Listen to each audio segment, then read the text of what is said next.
Order. I call this public evidence session of the Defence Committee to order. Secretary of State, first of all, it is a pleasure to have you. Thank you so much for agreeing to come before the committee so early on within our newly elected committee.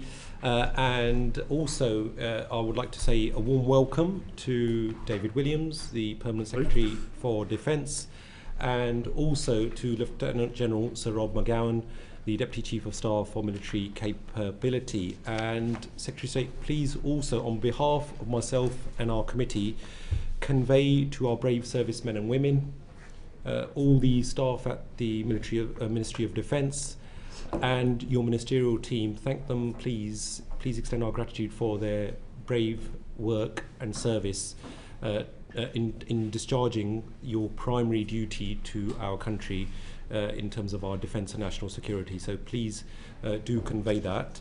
I know we've only got a couple of hours of your valuable time, so let's get straight in, and a nice starter for 10. It won't be any surprise to you. I've been questioning you since last month on this very issue. But just for the record, has our UK government lifted restrictions on the use of storm shadows by Ukraine, given the increased escalation of the employment of thousands of North Korean troops within Europe? Well, Mr. Chairman, thank you for your welcome.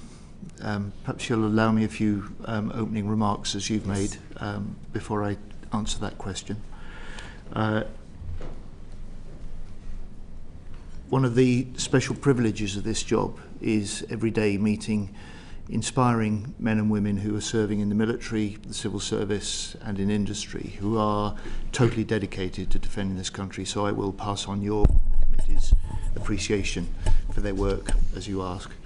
It is an honour for me to appear before this committee as Defence Secretary for the first time. I'd like to offer my congratulations, if I may, to you and all to members of the committee on being elected to this committee. It's always been a high status, sought after committee, but I have to say in my entire time in Parliament, we have never had a defence committee with a deeper, broader range of expertise on it than this one.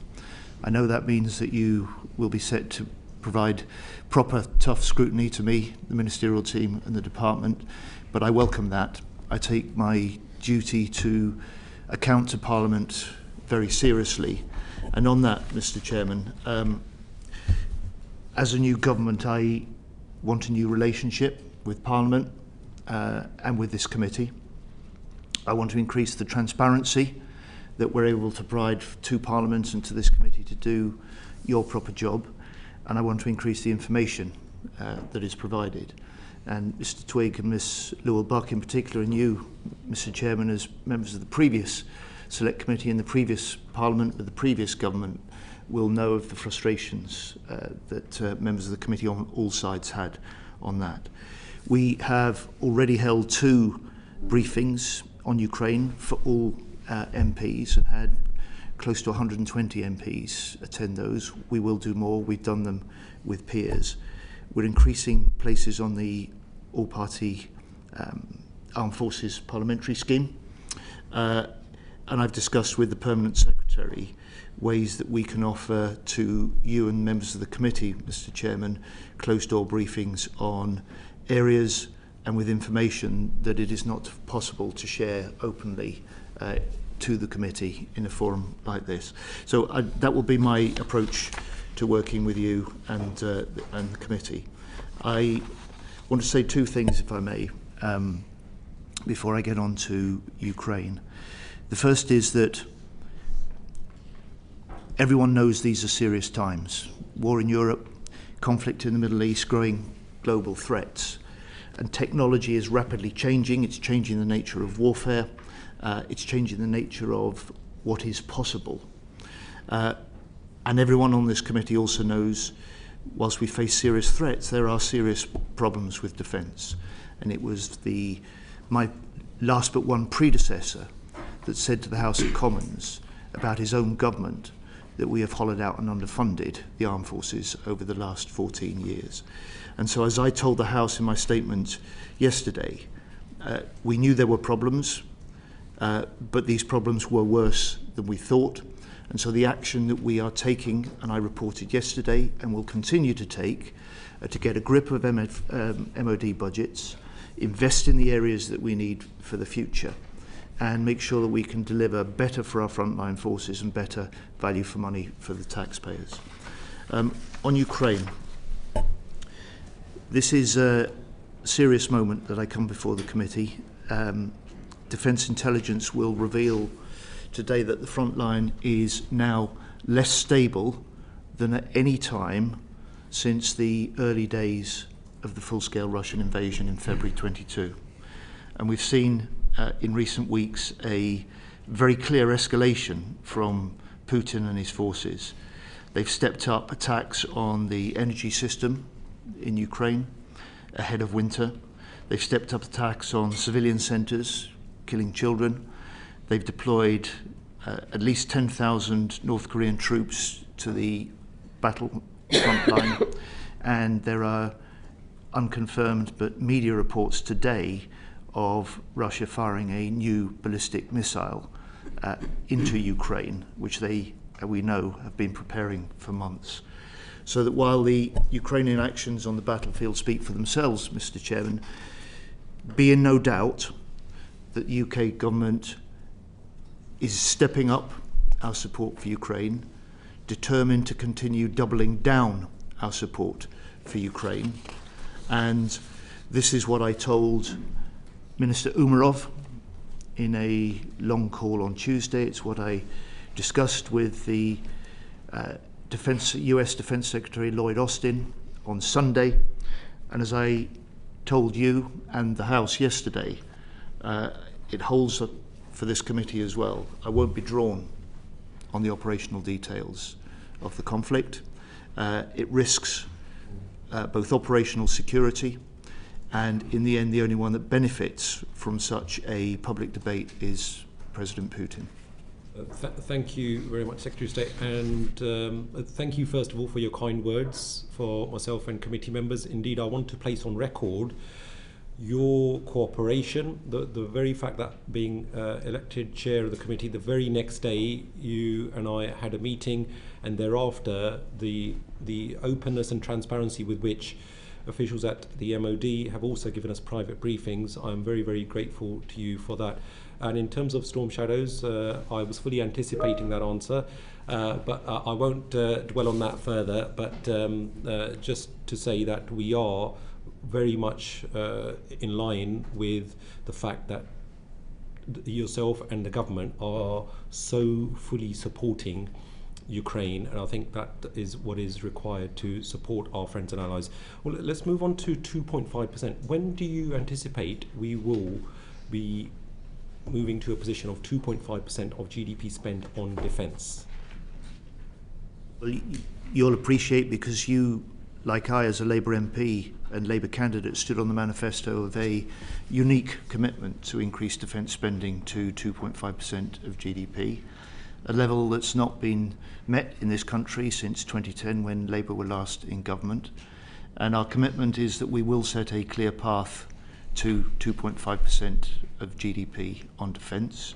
The Prime Minister's been clear actually since the first week when he and I were in Washington together at the 75th NATO summit, when he said strategic defence review first, 2.5% to follow, and subsequently and recently the Chief Secretary to the Treasury has made clear on the media that we should expect that path to be set out in the spring. I appreciate that, but there are many of us who feel that we need clarity, we need a clear timetable to set things out, because that also provides clarity for our allies, for our defence community, for our defence industrial base. It's wonderful that we've now got a defence industrial strategy, but I think without having that clarity, and the budget perhaps was a missed opportunity for that, and also some of us would like to understand that why certain aspects of defence reform which are being undertaken are so urgent that they cannot wait. For example, the government created a military strategic headquarters. It also recruited a national armaments director without waiting for the Strategic Defence Review, the SDR, to be implemented. But it continues to delay on that 2.5% of GDP. So why that anomaly? I see no anomaly. First of all, we set out the commitment to establishing a path to 2.5%, but we're not waiting till then. You mentioned the budget the Chancellor delivered on the 30th of October. You will have noted, unlike many other departments, there was a substantial increase in next year's budget for defence, 2.9 billion extra just next year. So a demonstration that we recognise as a government, the first duty of a government is to keep this country safe, and that is what we will determine to do. Now, in terms of the defence reform, you may want to get into the detail a little later, you and your members. But I've embarked and launched what is probably the most far-reaching defence reform for 50 years. And I've done that because this is essential in order for us to be able to shape our forces for the future.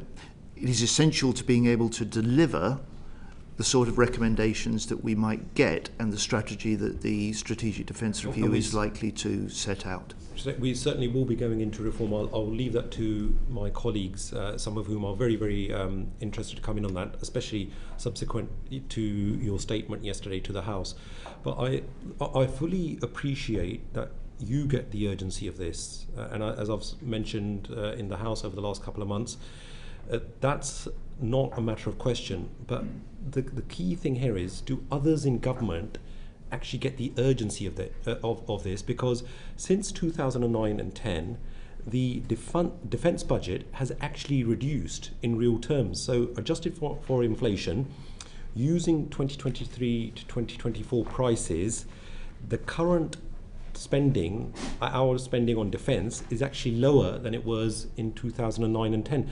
And given the increased volatility, which you mentioned within your earlier remarks, we simply can't, as a nation, wait for economic circumstances to allow that, or wait in terms of autocracies, because autocracies like Russia, they've already transitioned into a war economy, spending more than 40% on defence as part of their GDP, which obviously is unsustainable.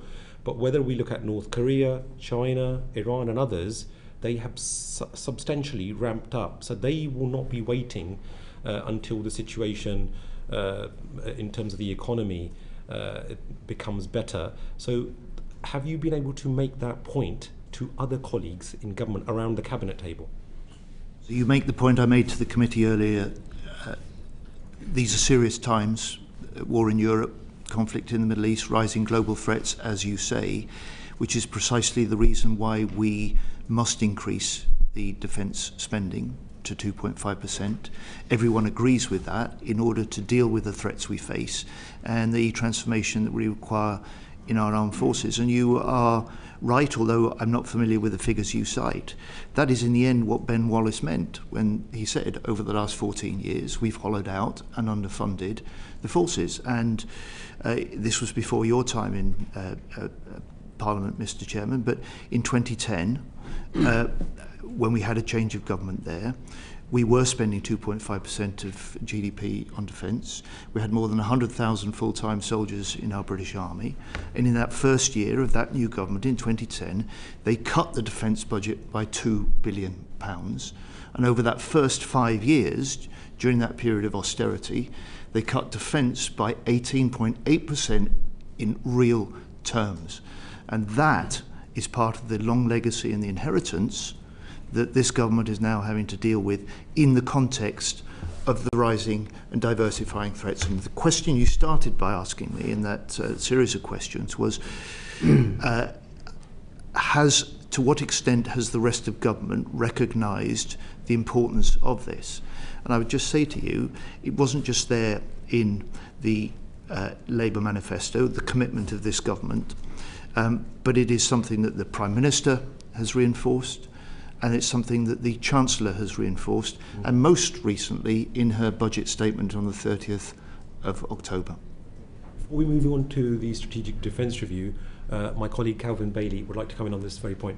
Minister, thank you for being here today and for your time. I just wanted to come back in on that point. I very much welcome yesterday's statement and the measures that were taken within it. I would just ask, perhaps, even though I'm going to come on to it later maybe, on your reflections of the damage that was done in the 2010 Defence Security and Defence Review, and how much of that we are still living with today. The damage, for example, that was done with the delaying of the Astute-class submarines, not just to what it has done to our operational capability, but actually the enterprise that exists behind it. I believe there was a reduction in the number of personnel capable to work on submarines from 13,000 to nearly 300. So I just welcome your views on that. Look, that was a period that was an unhappy period for defence. There were delays in major programmes, conscious ministerial decisions to put back major programmes by 4 or 5 years. There were decisions that were made and then changed on major procurement programmes, as well as decisions driven by an austerity government that cut the defence budget as a whole. Look, in a way, for me now, that's ancient history. I mention it because Mr. Chairman brought it up, but you, Mr. Bailey, were serving in a distinguished way in the RAF during that period. You and other members of this committee who were serving at the time will know exactly what it was like during that period of the last 14 or 15 years. Our task now is to plot a path that means that we, as I started to do yesterday, can get a grip of MOD budgets. We can make the decisions that are long overdue to decommission outdated equipment, because our forces deserve better equipment to do their job better, and because, as I said to begin with, the rapidly changing nature of warfare that Ukraine tells us, and the amplified by the accelerating development of technology, means that the sort of capabilities in large part that we have are just not good enough for the future. And when we work with allies, we have to make sure that our UK contribution isn't just a major contribution to the collective deterrence and strength of our alliances, but is also part of the leading edge that sees us setting the pace of some of the necessary transformations. Thank you very much. We'd now like to move on to the Strategic Defence Review, which the government has undertaken, and I'd like to invite my colleague Emma Liu-Buck. Okay. Good morning all. Secretary of State, you've been unequivocal that the government has a NATO-first strategy, yet as you know, the scope and the parameters of the SDR are much wider than that. So what trade-offs would you be willing to make?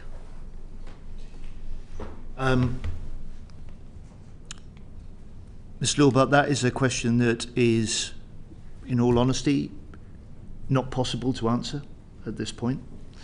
The purpose of commissioning the Defence Review, doing it in a way that is unique to the UK, externally led, but drawing on the deep expertise within the department, within the military, as well as more widely, means that the framework, the terms of reference, if you like, that the Prime Minister published when he commissioned it on the 16th of July, set the terms, but the sort of assessments that the reviewers, drawing on wide expertise, are making at the moment will help outline those sort of decisions. There will be trade-offs, but it simply isn't possible at this stage, and certainly today, to be able to give you any sensible answer to that. Well, Secretary of State, thank you for that answer. I think just as a committee, we're trying to get a feel for what you think are the greatest threats, whether we can balance current UK commitments and what might be deprioritised. So, as you know, there was an Indo-Pacific tilt in the last SDR. Is that something that we will be pulling back on? You know, as we've already went through at the start of the session, you inherited a financial black hole. Things are worse than you thought they were. You know, for too long, our troops have been doing more with less. And I just can't see how, when presented with the SDR, there's not going to be some things that have to be pushed, put on the back burner or pushed to one side. And it's about trying to get an understanding of what you see are the biggest threats and what your priorities will be when you're presented with that menu from the SDR. I can run through my priorities, which are the government's priorities, which are essentially captured in the framing terms of reference for the review. But Ms. Lulbach, you were on this committee, you saw a couple of defence reviews, a couple of integrated reviews. You'll remember that the integrated review on 2023 on the Indo-Pacific tilt described it as delivered. And so our starting point as a government, which we reinforced in our election manifesto, was that we would build on that, on the relationships that had been settled with that tilt that had been delivered. There are important allies in that part of the world, demonstrated by some of the support that those countries in the Indo-Pacific have given to Ukraine, and the increasing indivisibility between security concerns in the North Atlantic and security concerns in the Indo-Pacific. I think you're making an argument that I would and have made before as well about realism and honesty about the commitments that we can make to allies and that we make in committing our own forces. So I have argued on the Indo-Pacific that there is a great deal that the UK can contribute in industrial alliances, in diplomacy, in technological partnerships, much to build on, but there's a necessarily realism, I think, about the level of military deployment that this country can make on a continuing basis into the Indo-Pacific. Thank you for that, Secretary of State. I wonder, would you be able to say today or not and put an end to some of the rumours about our carriers? Are they safe, or is one going to be mothballed? There are some really important programmes, really important capabilities we have across the board. And the Strategic Defence Review, because it is a Strategic Defence Review, is looking across the board at everything. But I absolutely don't want you to take that as a signal that any part of the programmes and the capabilities that we've got at the moment, to be clear, are in jeopardy. This is a question, they are under scrutiny, but not in jeopardy. The decisions that we will have to take are those that we will take, but we'll take it in light of the reviewers' analysis when they come to report. Okay. Secretary of State, just some practical questions as well about the SDR. Can you confirm the timelines for us? So when will yourself and the MOD receive it? When will it be presented to Parliament? And what kind of implementation timeline would you be looking at for the SDR's recommendations? And when would you hope to have the finances in place to deliver them? I know a lot of this is hypothetical, but just to give us some guidance in terms of timelines and expectations, that would be really helpful. So in timelines, I expect the reviewers to complete their reports and deliver that in spring. I expect to be able to publish a version of that report, and I will report that Strategic Defence Review to Parliament. In terms of the committee's interest, I'm not sure whether you remember on the session that we had yesterday in the chamber, Ms. Lulbach, but just to complete the two questions you were asking me about the Indo-Pacific and carriers, I think this committee should take seriously the commitment to the Carrier Strike Group 2025, which will be one of our aircraft carriers spending 4 to 5 months in the Indo-Pacific, taking part in military exercises as well as diplomacy and trade, a demonstration, if you like, of that capability, but also its reach as well. In terms of implementation, we've touched on the imperative to see serious defence reform in place in order to effectively to make the decisions and then drive the implementation of the strategic defence review, which is one of the reasons that the schedule for the defence reform is geared also to that. But strategic defence review, for the guidance of the committee, you should expect it to report in the spring. I'll leave it there on the SDR Secretary of State. You may well have seen last night the Nuclear Veterans documentary on BBC Two, and I was just wondering how long is the government and the MOD going to hold the line that nothing is being withheld from the veterans and that their families aren't suffering from the effects of radiation? Nothing is being withheld. What we're doing is a detailed dig into what may be held, but we've not been aware of it. And exercises like this in any part of government often do throw up material and documentation that may have been archived, the records of which may have been lost. We're doing that led by the Minister for Veterans and Defence and People. I take our duty to the nuclear test veterans very seriously. I was with Keir Starmer when he was the first party leader to meet with the nuclear test veterans, and he gave those veterans his, as I did, our undertaking that we would get to the bottom of the concerns that they had, and if there are documents that the government holds in any part of the system, then we will release them as they ask. I think that's the issue, Secretary of State. Veterans are saying that they're asking for their medical records. They know they were tested, and they're saying that their medical records they're being told don't exist, or they're coming back in partial form. So there's two different sides to this, and these veterans have been denied the truth for a very long time. It wasn't until 2023, after a long FOI battle by Susie Boniface from the Daily Mirror, where the MOD actually had to start admitting that they'd been doing these tests. So you can see there's a lot of mistrust there, and they're constantly being told what they know is the truth is not the truth. And you know yourself, Secretary of State, there's nothing worse than knowing you are telling the truth and not being believed.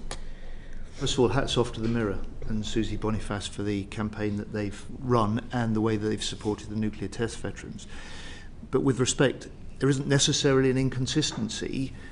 I'm not saying this is the case, but there's not necessarily an inconsistency where nuclear test veterans know they were tested, medically tested at the time or soon afterwards, but the fact that now, decades later, those medical records may not still exist, or where they may exist, they may be partial, and that's what we're trying to get to the bottom of. That's what they're asking of us, and that's what we'll do.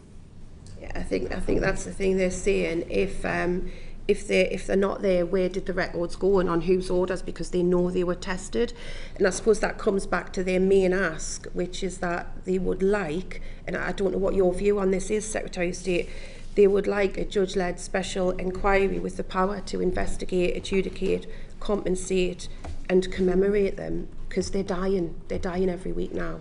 Well, I've met some of these ageing and some ailing nuclear test veterans, and I have just enormous respect for the campaign that they've run, and share their sort of frustrated anguish at not being properly recognised.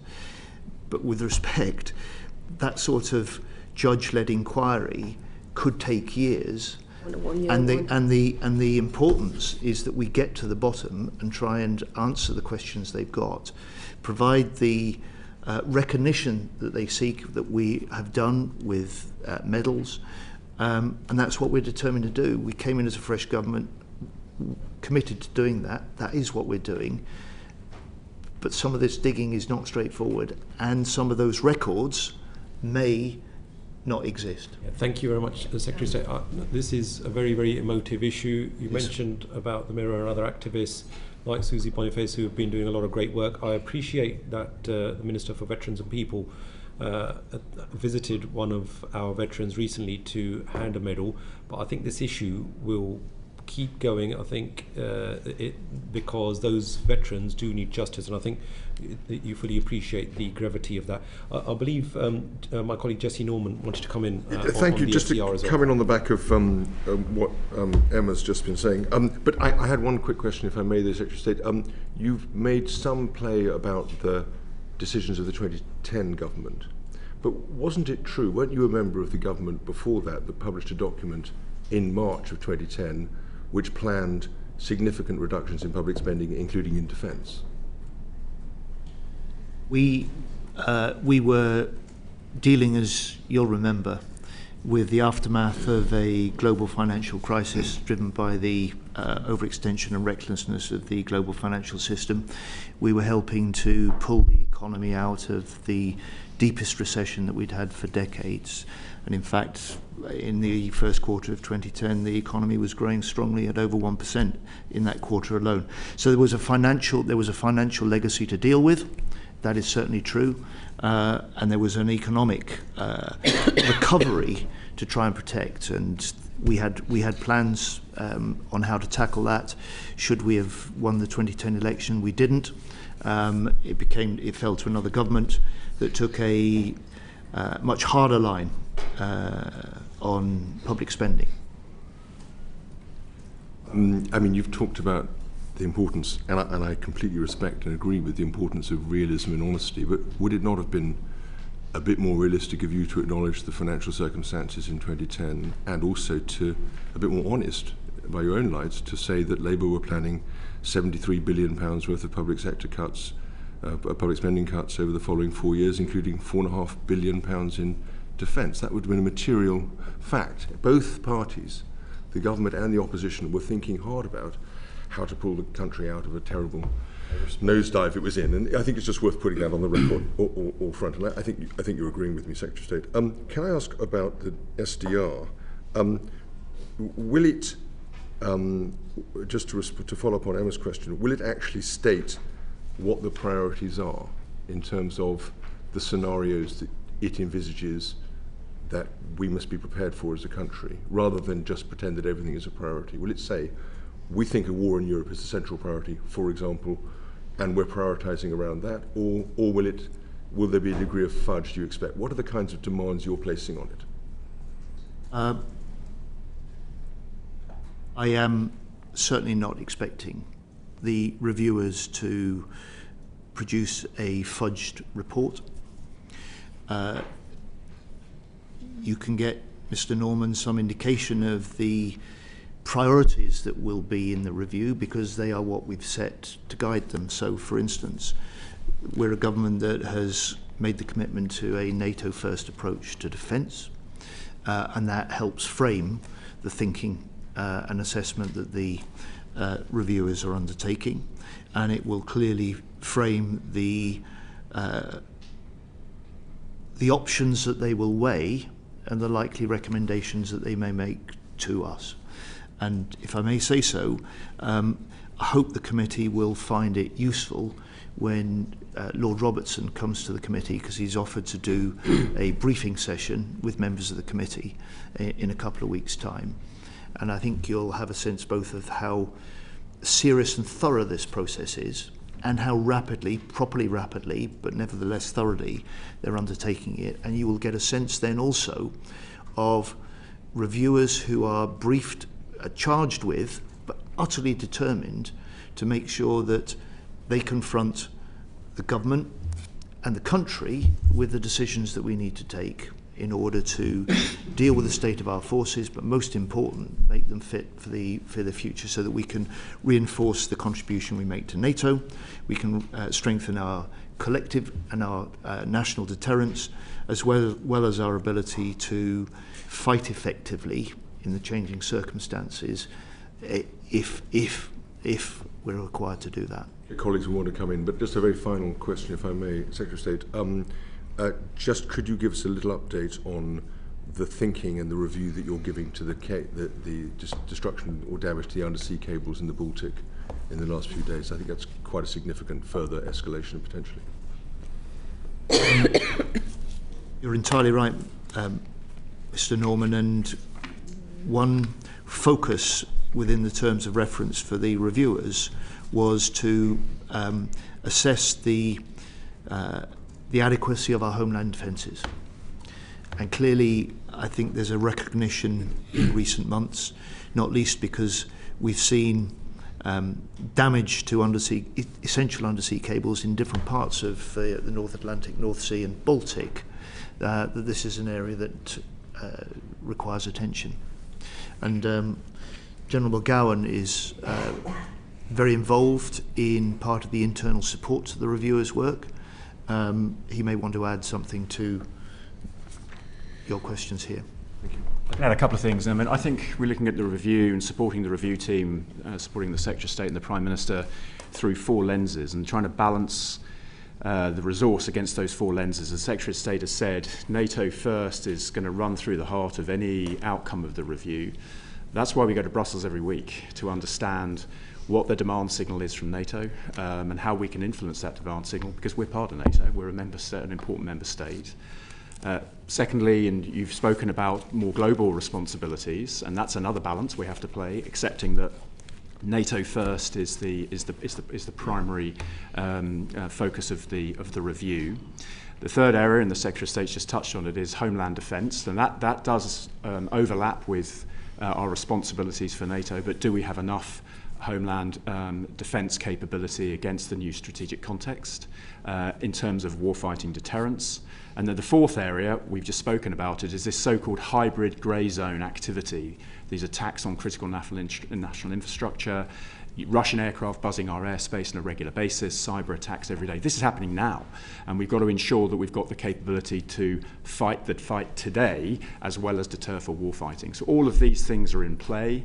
That is why there's such an integrated and intense review to ensure that we can offer, through the independent team, the Secretary of State, a range of options that he can choose from in due course. Thank you very much. Thank you very much. And Mr. Chairman, can I just make one point to build on that, which is that I really don't want the committee to be under any impression that somehow we've set up the strategic review and defence is sitting back waiting to see what it has to say.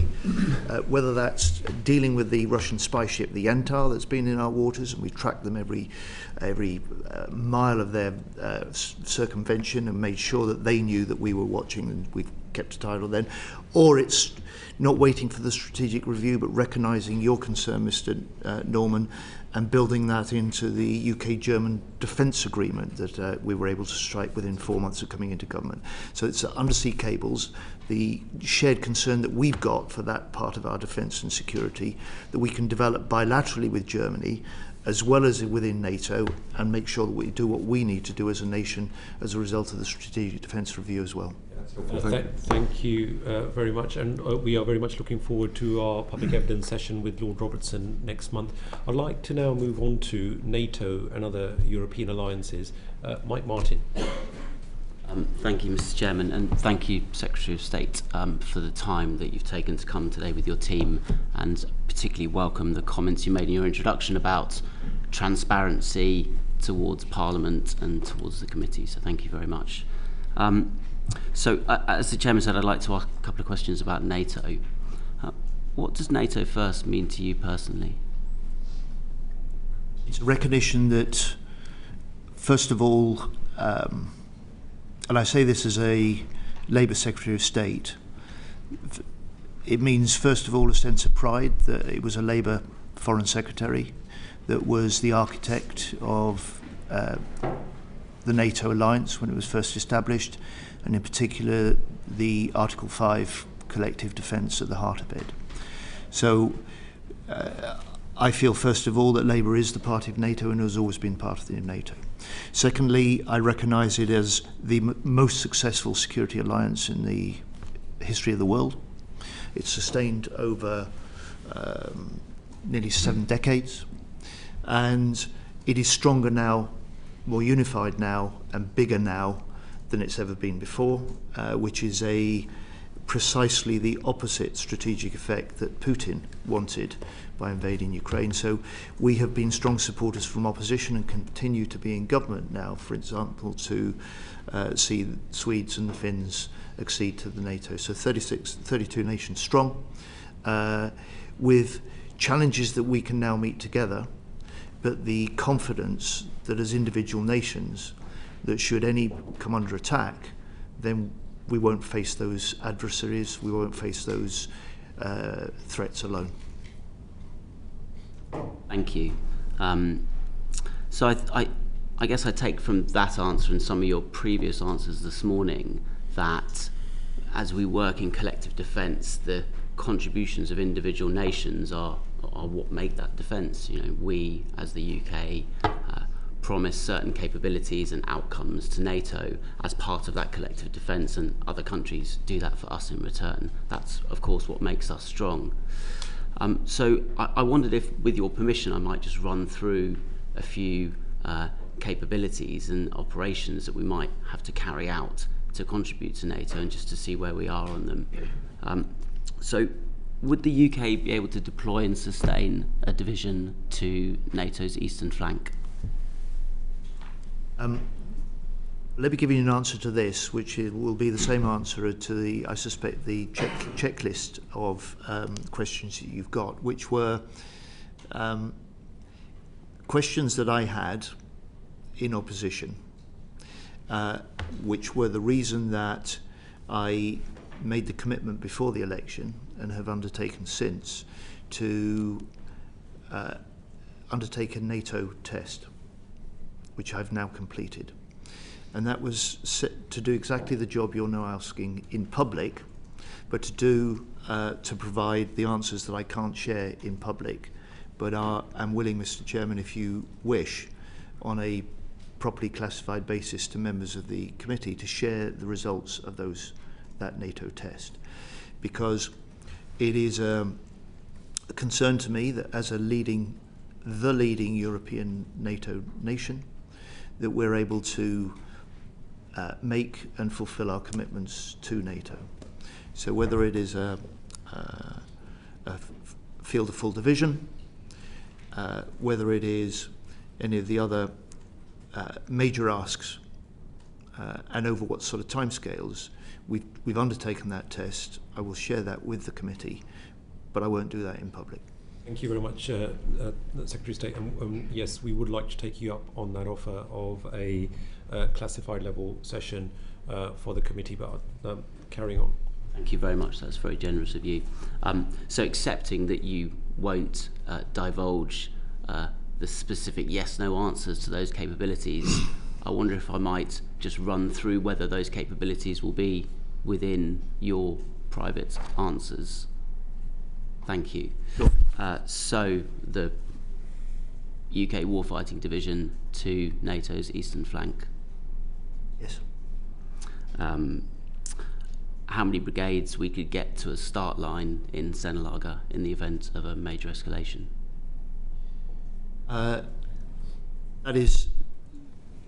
That's more specific, but do you want to mention? Well, I'll say a couple of things, Mr. Miller. The first thing, well, I'll say three things really.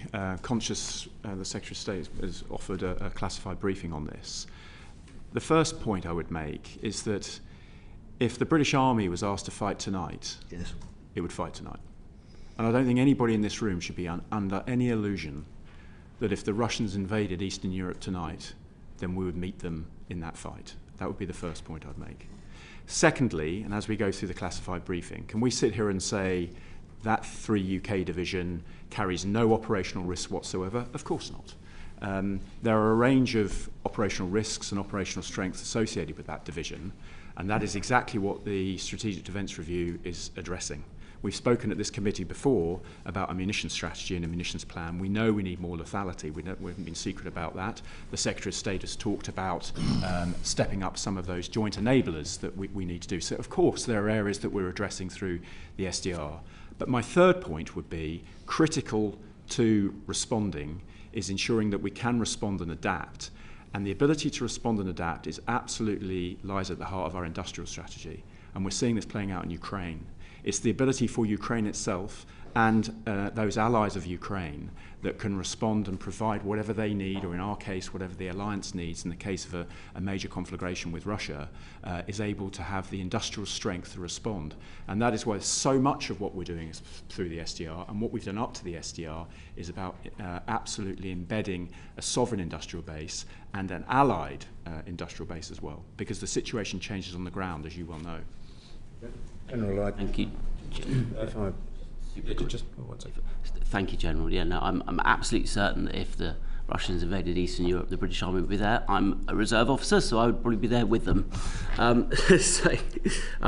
We're there now, of course, in Estonia. We are, but in force. And, in force. We're ready. If I could, just one gloss. Obviously, the General has talked about close engagement with NATO as we think through our part in Sakyer's plans in the event of war fighting with Russia. What we contribute where and when would reflect those plans with Sakyer, and it might be on the Eastern Front very quickly, or it may be elsewhere, so that we need a degree of flexibility in our response. Yeah. And of course, we commit the largest part of our armed forces across the board to NATO. We commit our independent nuclear deterrent to NATO.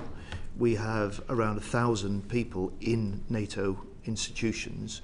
We have 3 significant NATO centres in the UK, from the Maritime Command to the Innovation Centre to the ARC. So we make a massive contribution to NATO. More is asked of us, as it is of all nations, and I want to ensure that we meet those asks, and those asks are consistent with what we will do to develop our forces and strength in the future. Very briefly, I need Emily Allbuck wanted to come in on this issue. Just on this issue, a very quick question from me. You'll be aware that the previous iteration of this committee before the general election, in our Ready for War report, said that our armed forces aren't ready for a high intensity war. Has that changed? That report came out in February. Has there been any change to that situation?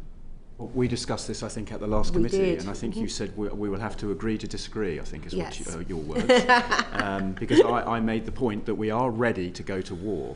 But I also made the point that there are operational risks associated with sustaining that war.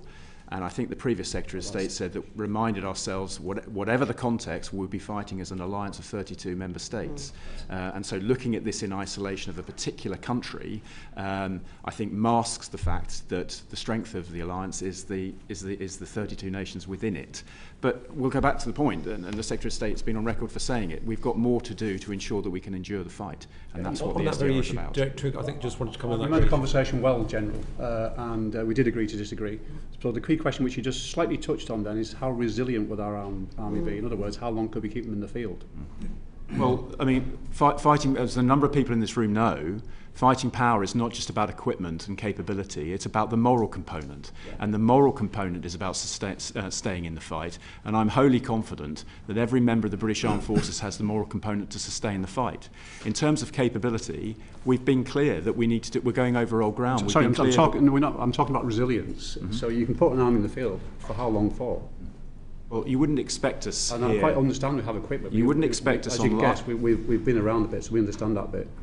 You wouldn't expect us on live television to tell ourselves exactly how many munitions types we have against a certain scenario. But the resilience is The a issue really is about resilience. the resilience is a really important question, and Ukraine reminds us of this truth, that your armed forces are only as strong as your industry that stands behind them, and that's why the General laid stress on the fact that the reforms that we're trying to lead now on a defence industrial strategy aren't just what we're embarking on now and expect to be accelerated after the strategic defence review. These are a really necessary component of being able to fight more effectively and being better prepared in the future. It's one of the reasons why we were so badly exposed when Russia did invade Ukraine. It took 287 days for the government then to get a contract in place for fresh production of NLAWs. It took more than 500 days to get a fresh contract in place for new ammunition. That was because our industry was not in a place that was resilient, as Mr. Twigg is arguing, in order to support a fight in the future. Thank you very much. No doubt we will look into these issues within the classified briefing. I fully appreciate what the General said, that we can't discuss that within the public session. But now I'd like to move on, given the lack of time, on to personnel issues. Ian Room, please. Yep. Thank you, Mr. Chair, and thank you, Secretary of State, for being here with the panel. Obviously, any forces is only as good as its personnel. You can come up with all the strategic plans, but without the personnel, we've got no armed forces. You've acknowledged yourself, Secretary of State, in September, that the MOD has a massive problem in recruitment and retention. And I know yesterday you went some way of addressing that with some of the pinch points. Could you tell us what steps you are taking to address the recruitment and retention problem within the armed forces? Yes. Thank you, Mr. Room.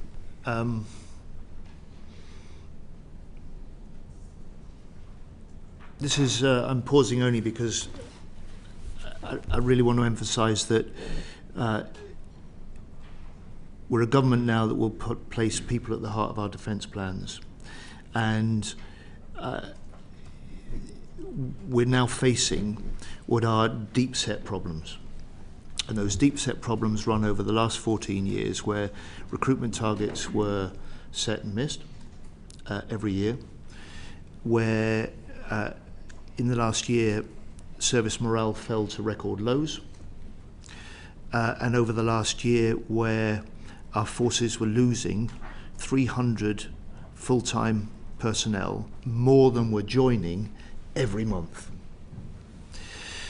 So the start that we're making and the steps that I'll outline now, I want to emphasize, are just a start.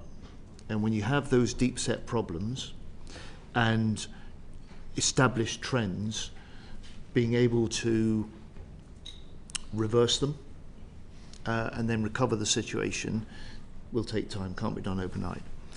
So I think the first significant step for me was being able to award the largest pay increase for our armed forces for over 20 years this summer, and to be able to say now, as the first ever Defence Secretary, that everyone in a uniform will be paid at least a national living wage. The second step on pay, which is a feature of the some frustrations that forces personnel have, as you say, Mr. Room, I announced yesterday, which are for two groups where we have a particular concern to hold on to their expertise and to keep them in service. We're putting in place particular incentive retention payments. And so those are the tri-service aircraft engineers, a scheme which will come in from April, and the those soldiers, private and lance corporal ranks, who have served for 4 years, and having put the investment, having got these skilled, trained personnel, we want to hang on to them. Beyond that, we recognise also that it's often the feelings of the families who stand with and support personnel that influence their decision whether to stay or go. And so on Monday, you may recall that we announced the extension of childcare provision and support for those personnel serving overseas, likely to be around 2,700 personnel will benefit from that. And then we've changed some of the, if you like, the rules and restrictions that stop people who want to join being able to join the forces. I'm really struck, and I feel this very deeply. Some people say, look, young people today, they've got no interest in serving the country and serving in uniform. But over the last 10 years, more than 1 million young people have applied to join the forces. Mm-hmm. The problem is that more than 3/4 of them just give up on the application because they never reach the point where they're rejected or they're recruited. So we've swept away some of the really historic restrictions on people joining. We're setting up a new direct route for those who have cyber skills and cyber interest to join the forces in that role. And we're now working with all 3 services to put in place really tight turnaround targets for people who apply to be able to be assessed and either rejected or given a training offer. And that we hope will help drive the system as well. But we've got a lot more to do. Those are the starts that we've made. Coming back onto that, obviously I've raised questions in Parliament, and it was only raised to you this week as well in Parliament around the medical assessments and capita taking the long recruitment times. I personally know individuals within my constituency where they've been delayed over 10, 11 months before they can actually get seen, and some of these are referred to me from serving officers who are quite high ranking as well, and they acknowledge that. And one of your ambitions that you set out in September was to set the MOD a target of reducing them waiting times, and I think within confirmation of a training start date within 30 days and an application process within 10 days. How far is the MOD away from achieving those targets? We're some way at the moment, but the purpose of setting targets is to say, first of all, if you or I weren't fortunate enough to be members of Parliament and we were in the jobs market, we wouldn't really expect to be waiting more than a month for some sort of response from any employer that we were applying to. There's no reason why our forces should not be capable of responding in the same way. And frankly, if we don't, we lose good people. We lose good people who will go elsewhere, especially in a tight labour market, which we've got now. So we're some way off, but I hope to be able to come back to this committee in the course of next year and be able to give you a good update report that says we're getting closer. But you can see the scale of the transformation, not just in thinking, but in the system of being able to recruit that will be required to meet those targets. Right, thanks.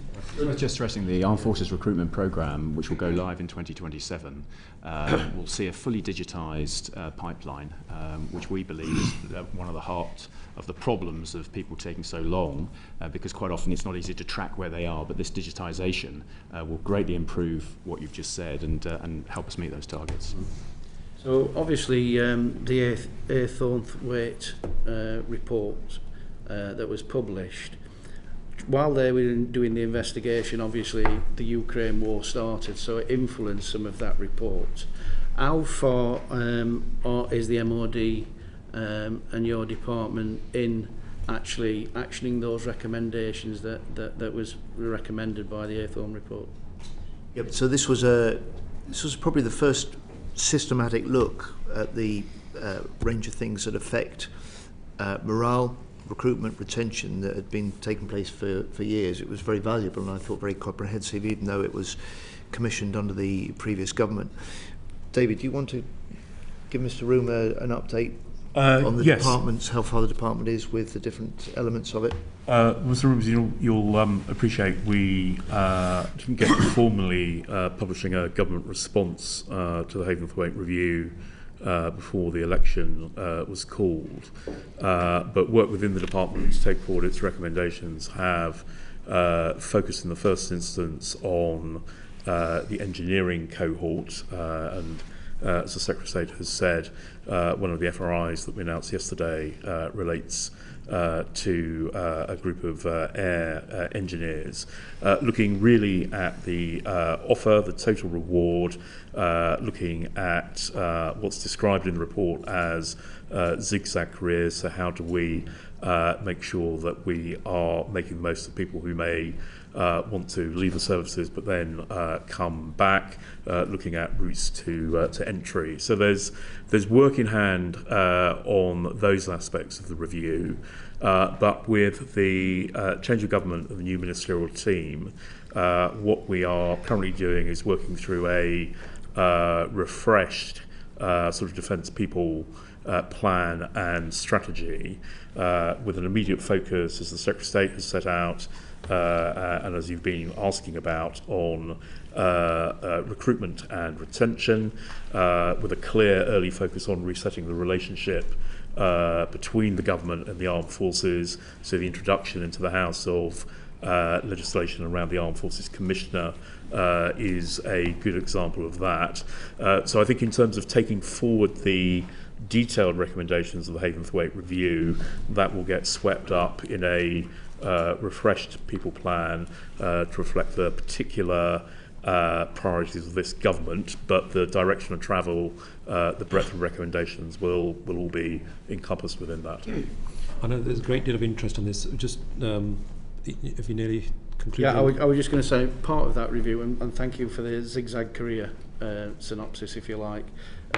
But is that going to allow people to come in at an higher rank because of their skills and their experience, which was reported in the MOD annual report and accounts 23-24?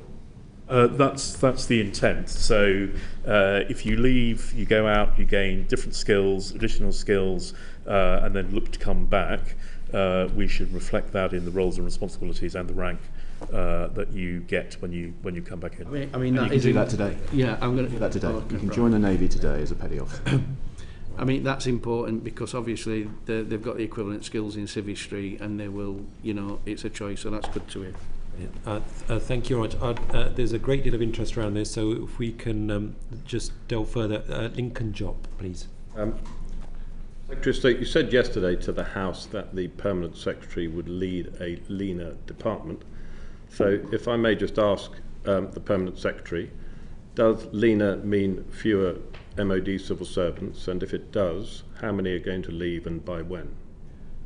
Yes, well, I think leaner in a number of ways. So actually there's a range of processes and bureaucracy that we need to reduce and streamline to make sure that we are making more effective decisions more quickly and then delivering against them. And that kind of streamlining, simplicity, clearer accountabilities is at the heart of the Defence Reform Programme that the Secretary of State has set out and which we are working at pace on.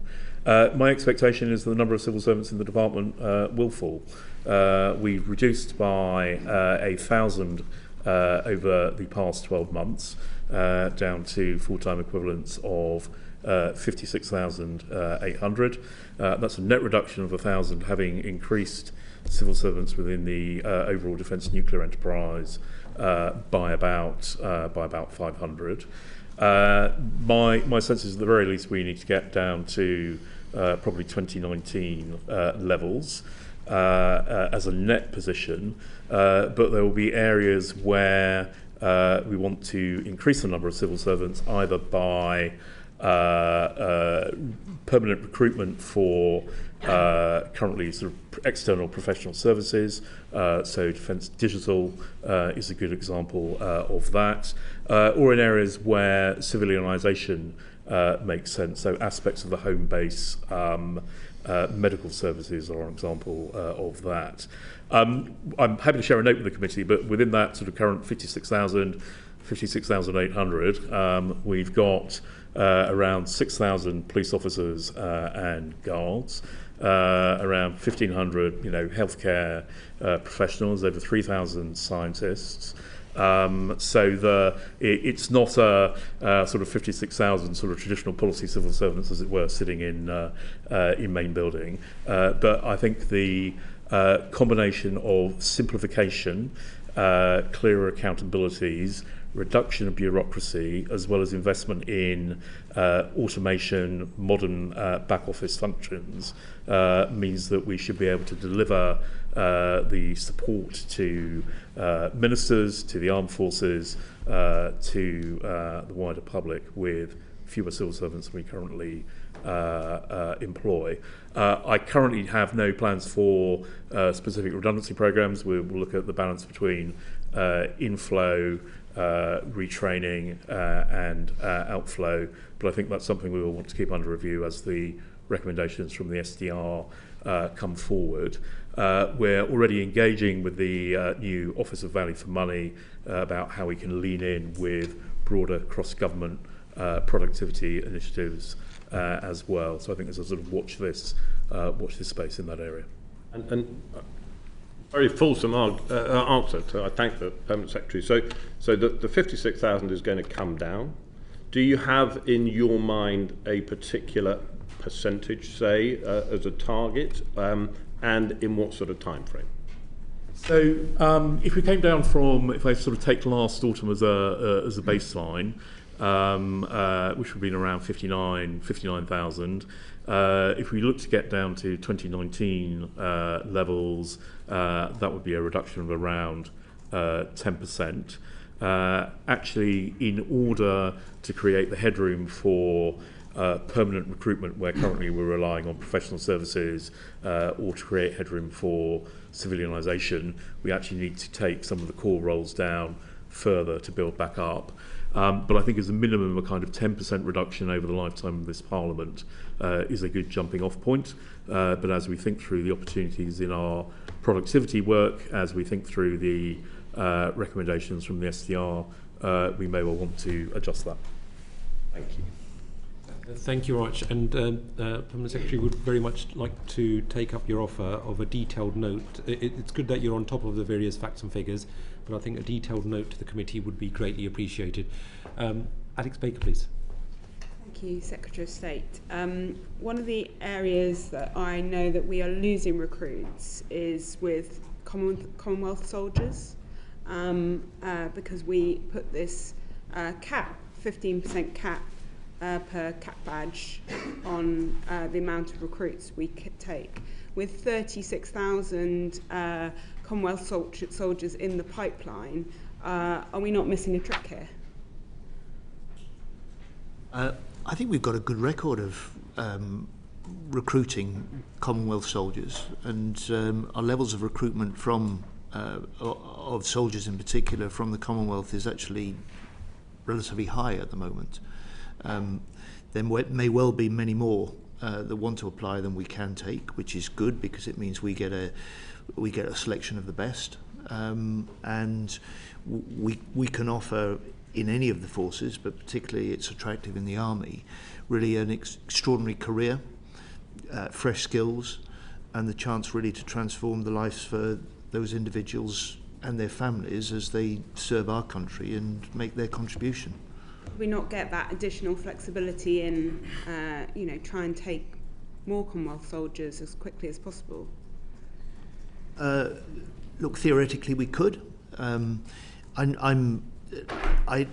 have a concern about, as I've explained earlier on, I have a concern about our recruitment across the board rather than one specific group, but I recognise the really essential and invaluable contribution that they can make to our forces.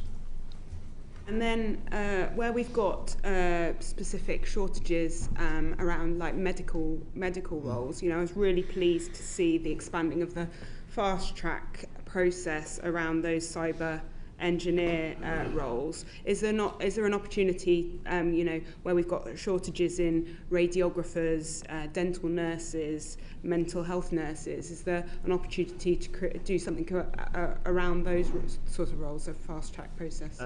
Short answer, yes, undoubtedly. And I think the opportunities are there not just for full-time recruitment, but for reservist recruitment. And that sort of hybrid can be attractive to many people, particularly if they've got skills like that.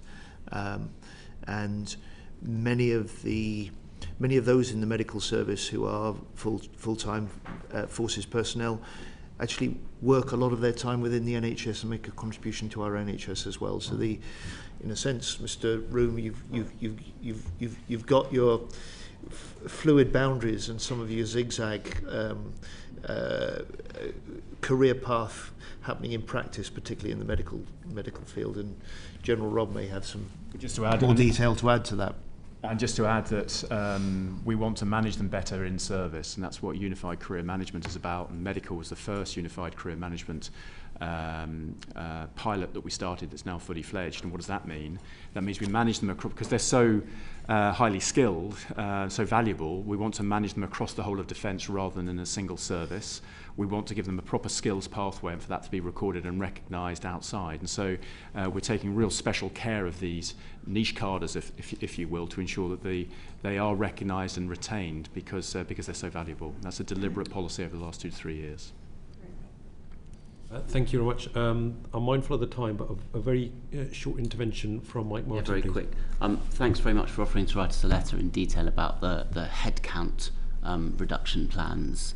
Would you also be able to include in that your plans, whether you have any, for the reduction of generals, admirals and air marshals, because we do have an extraordinary high ratio of those to fighting troops when you look at the UK compared to other militaries? I'm not sure I have a plan to reveal, but we can certainly set out the facts and figures. Yep. Thank you. Thank you very much, Mr. Williams.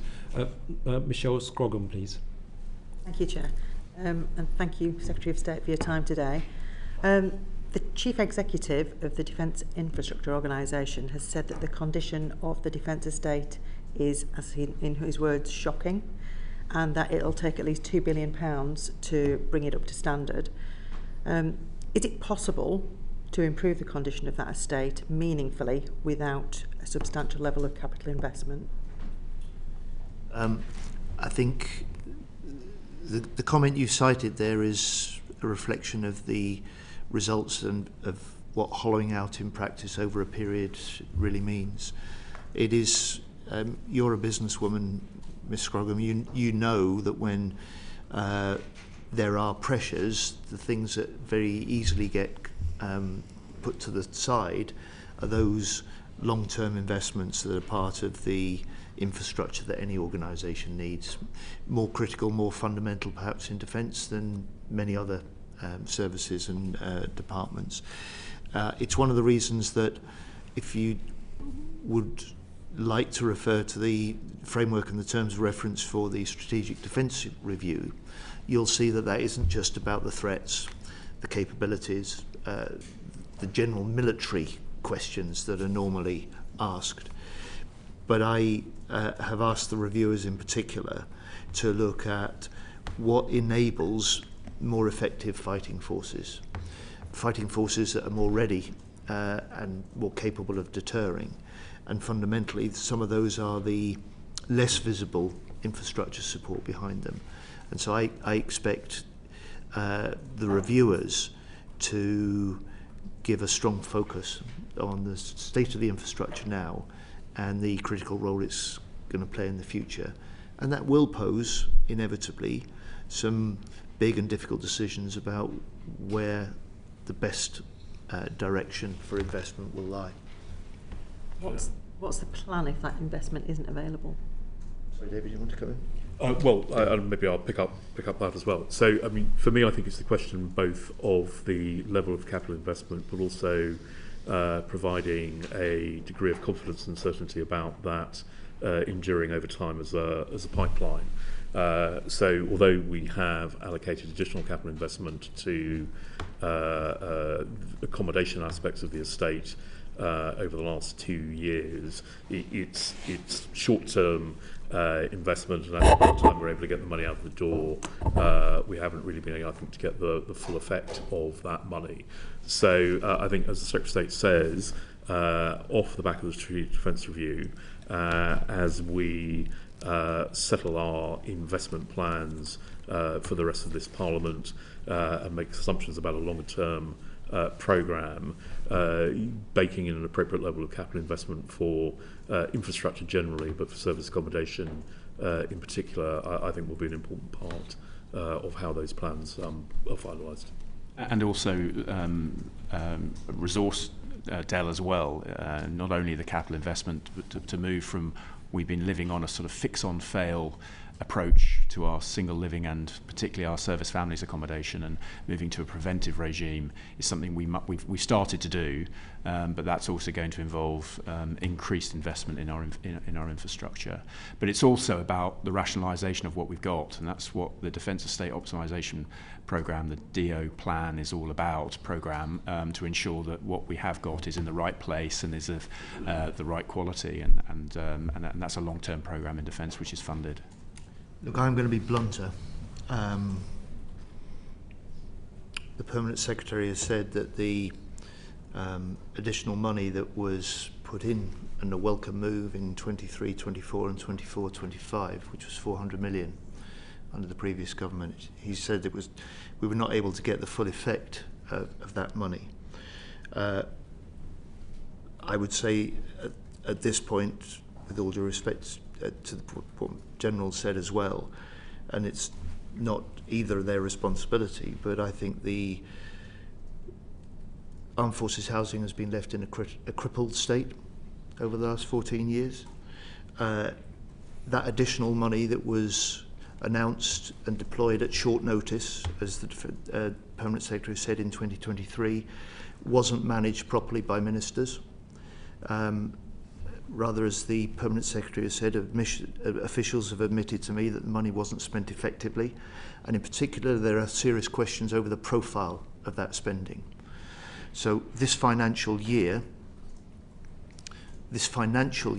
almost all of the 180 million allocated to this financial year was effectively committed by the end of April, the end of the first month of the second financial year for that. So that means the ability to deal with what we have to expect as rising and increased demand with the onset of winter, that money that should have been there throughout the year is not available.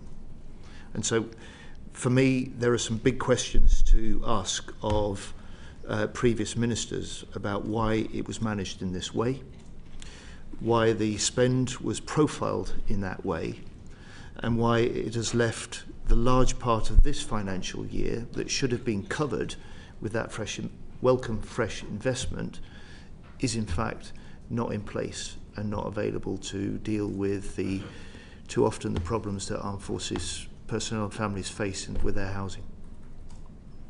Thank you. And just finally on this, you mentioned earlier about the recruitment and retention, and that we're obviously losing more than we're recruiting.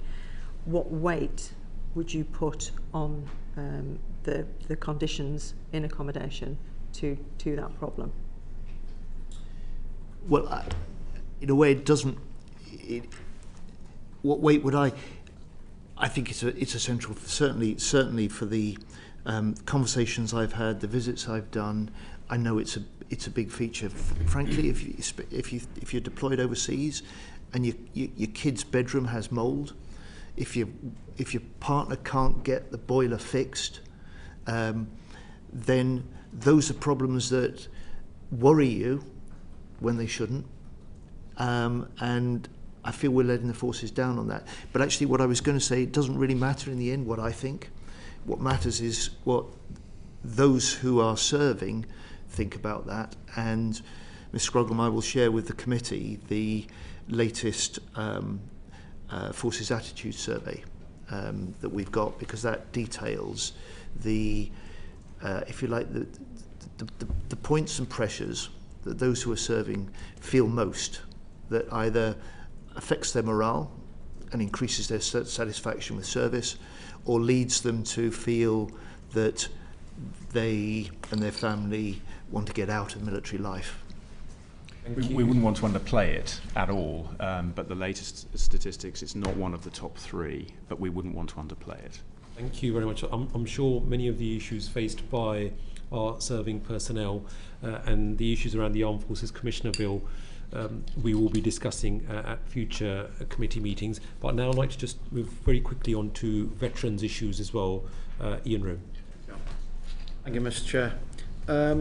Obviously, we have got well over 2 million people veterans at the moment, and that's likely to reduce by 2028 to something like 1.6 million, just over 1.6 million. Been told to be very brief, so I'm going to go straight direct into the question, and please... What he really means is short answers from me. Yeah. Is what details can you provide of your proposals to put the Armed Forces Covenant fully into law? Yeah. In the next parliamentary session, we will do an Armed Forces Bill. It's one of the periodic requirements in order to continue to have an armed forces. That is the vehicle at which I'm looking to legislate in full. Between now and then, led by our Veterans Minister, we are encouraging as wider views as possible about how best to do that, how best to prepare for it, because we will do that. And so I would really invite the committee and you, Mr. Room, if you've got a particular interest or you have a view on this, then now is the time over the next 4 to 5 months to make sure we've got it. I must declare an interest. I am a veteran. So anything you can do to help me is fine. But the other issue is around, obviously we've just turned on the TV this morning when I woke up, and all over London the homeless and the devastating facts of how many are ex-serving personnel who are now homeless. And I think, can you just elaborate slightly on when your government was saying about Homes for Heroes and about that scheme, because I think that's important. Yeah, I'll say I will, but 2 brief things if I may first. In the end, we will deal with veterans' homelessness to the extent we deal with particularly rough sleeping homelessness in general. It isn't inevitable, and I was proudly part of a government up till 2010 which virtually eliminated rough sleeping homelessness with the proper priority and the willingness to lead from the top, lead from the centre, and marshal all the efforts that first of all it can be done.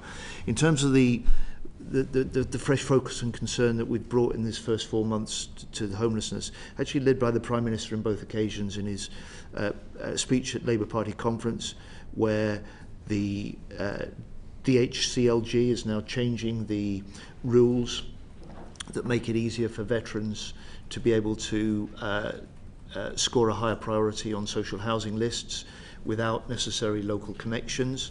That will help. But what he announced over on the Remembrance Weekend was an extension of funding that would allow the telephone helpline for veterans that needed homeless help and housing advice to continue beyond March. So it will continue giving the sort of help and into the Veterans Homeless Programme throughout the whole of next year and into 2026 as well. Thank you very much, Secretary of State. I'd like to bring in my colleague Derek Twigg here, and who will no doubt also touch upon the industrial base aspects as well. Yeah, Secretary of State, just before I get into that, given all the issues and obviously problems, and you've outlined many of them today, what is it that, since you've been over 4 months now, going for 5 months into the job, what is it that most keeps you awake at night?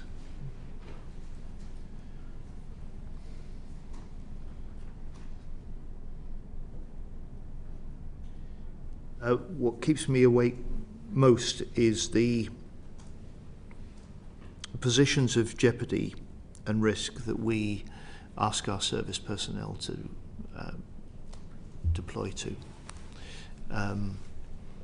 Not all are as risky as others, but we have 10,000 UK forces deployed around the world in over 50 countries at the moment, and some in some very tight spots, and it is that special responsibility of asking people who serve and are willing to take that risk, but nevertheless the decision to deploy and the decisions that come with that are the ones that weigh most heavily. Thank you for that. Can we run to the industrial base? And you mentioned NLAW before, and I know for the reasons you've set out, you're not going to talk about for operational Storm Shadow, but then to be able to send Storm Shadow on to Ukraine or elsewhere or keep our own stockpiles, we need to produce enough of them. So could you say, just another example was the Aster missile system, which prior to 2022 took 42 months to actually get going. So what is your current assessment of stockpiles in both missiles and munitions, and what are you doing about it? As the General touched on this earlier on, Mr. Twigg, there's a broad recognition that in part because we've not sufficiently invested in previous years in ensuring we've got the stockpiles we need, but in part because we've rightly donated what we can and supplied Ukraine for their fight, there is a big job to be done, both to continue to supply Ukraine and to replenish our own stockpiles. A job that isn't just about government making the financial commitment or providing the leadership and the certainty, but it's about the defence industry also making the investments for the long term. And that is beginning to happen.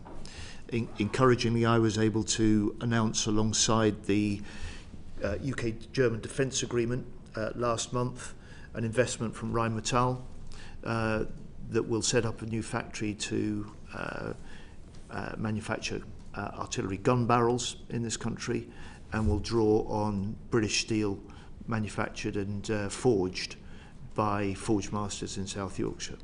Yeah. So it's a combination, I think, of the determination and recognition of government that we need to rebuild the stockpiles, but working with industry to make sure that they can respond and we can sustain that should that be necessary in future years.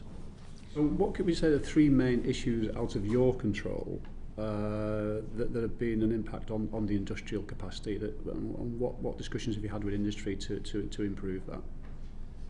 First, I think one of the flaws has been generally an approach that this country has taken, unlike many others, of a contract-by-contract based approach to industry.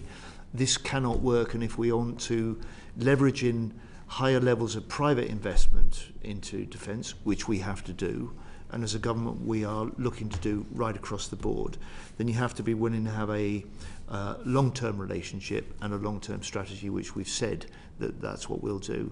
And it's part of the government, as a new government, offering, if you like, a new partnership between government, business and the workforce and trade unions. We can do that. In defence, we have a particular opportunity to do that with our workforce.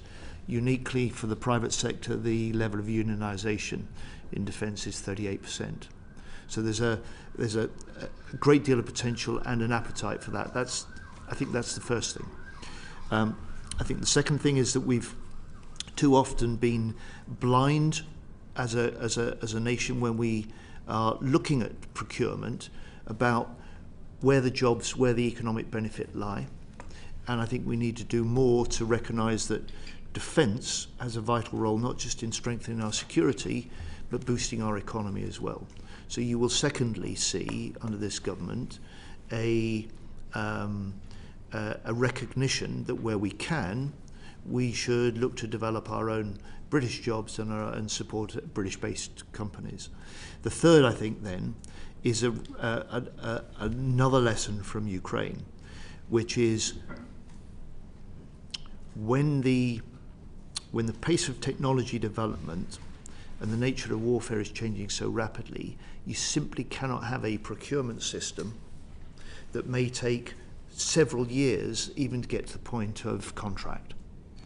And that therefore it's the nature of the relationship and it's the characteristics of the industry, including more use of many more smaller and more modest-sized, medium-sized companies that are often much more flexible and innovative, that have to be built into that industrial base, the industrial strategy, and the changes in the procurement system that are needed.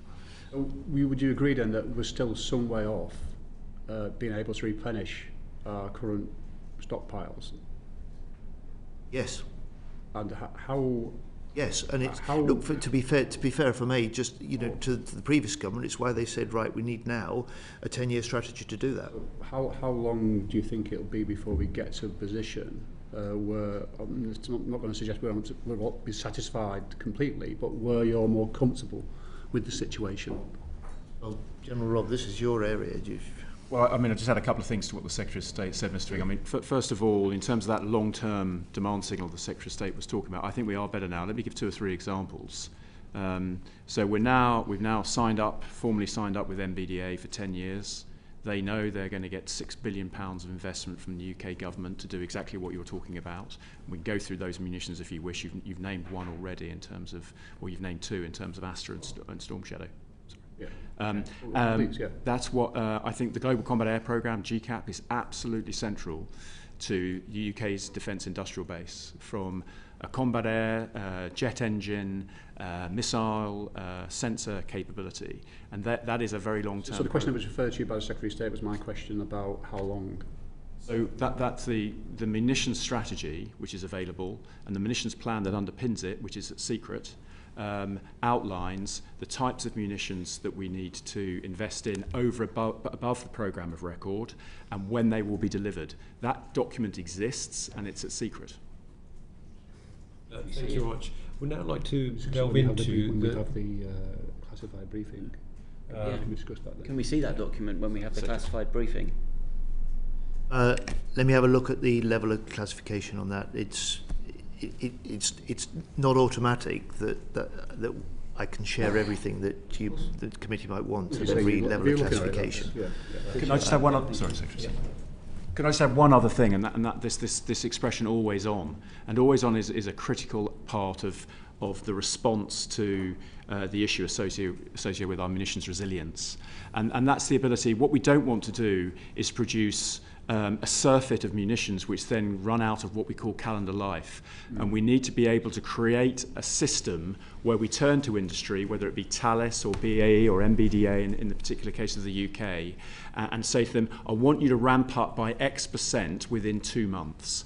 We don't have that capability at the moment, and that is central to the munitions strategy, the so-called always-on approach. That is a significant change. And I also want to add an upbeat note to this, which is we can do this.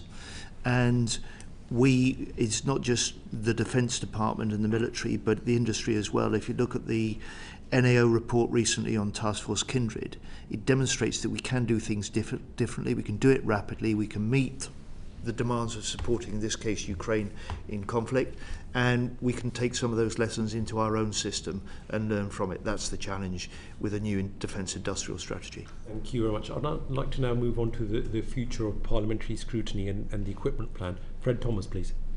Thank you, Mr. Chair. Secretary of State, you are a champion of parliamentary scrutiny.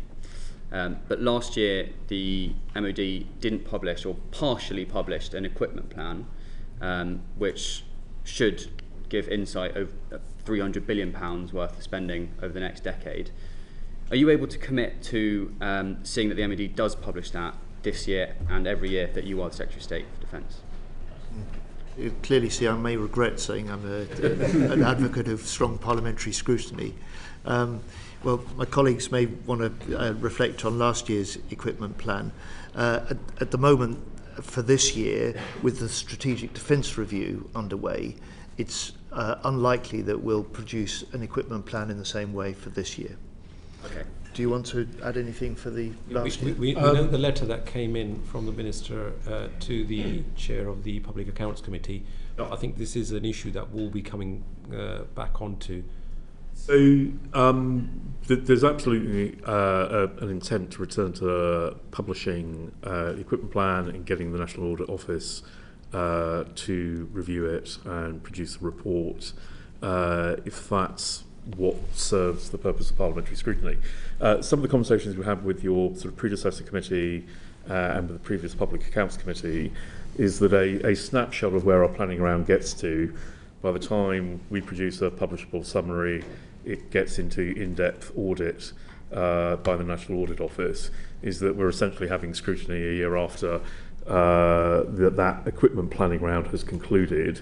And I think there is something about what is both the granularity of information, but critically the timeliness of information that actually supports the work of this committee and allows us to demonstrate actually where taxpayers' money is going in order to deliver the capabilities that our armed forces need for the future. And so whether it is simply a return to what we have previously done, or my ambition would be, can we do this better? And it may be that we don't simply want to look at the equipment plan, but at broader investment, including infrastructure. I mean, so I think there are some choices and views from the committee on what would be helpful to you as we think about how we come back to this, as the Secretary says, post the SDR, with a SDR concluding next year, and the spending review, being able to set out then the plans this government has for the rest of the Parliament. Absolutely up for publishing something that is helpful. Okay, thank you.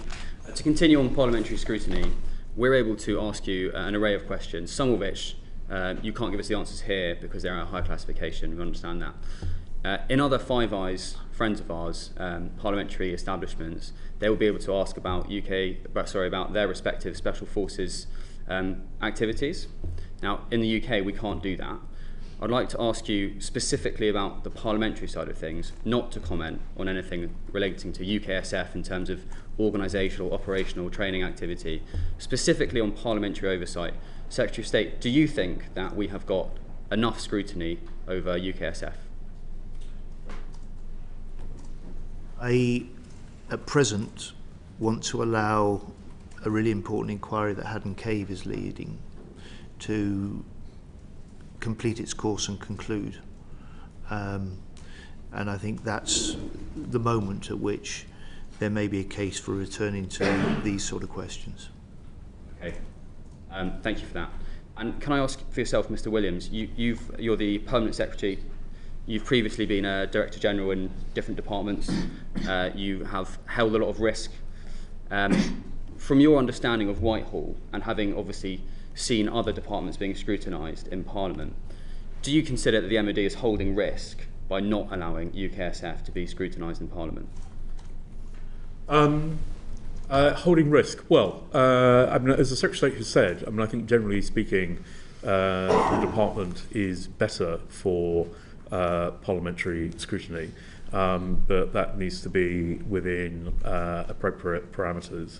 And I think, as the Secretary of State has said, we will come back and look at that particular question once the inquiry into Afghan events has concluded. So I don't think, I mean, in the end, that will be a political decision, and no doubt we will have a conversation about it. But it's really a matter for the Secretary of State with my advice, rather than for me to offer an independent view, I think. Thank you.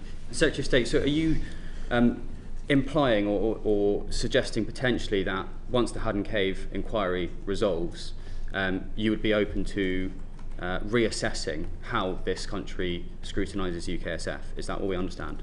I'm not implying or suggesting anything at this point.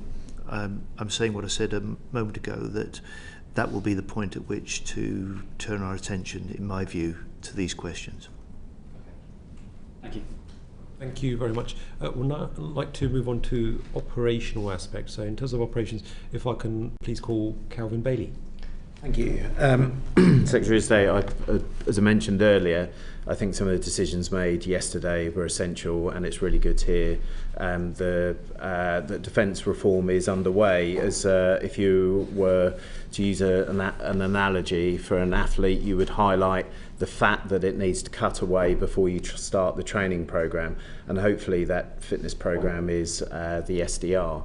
But I wanted to focus on the decisions that relate to overstress and your ability to build capacity within the armed forces and to meet its commitments in terms of, obviously, NATO first. So on the 11th, you stated that there was 10,000 personnel deployed on 50 operations around the world. What percentage of the fighting force does this represent, and is that a sustainable ratio? Rob, can I ask you to deal with this first? Yeah, thanks, Secretary. Well, we'll have to come back to you on the exact percentage unless David, the Permanent Secretary, has it. Yes, it is sustainable. Let's imagine not. we'll answer that question in terms of that specific data point. But the answer to the question is yes, we can sustain the current operations that the Secretary of State has outlined.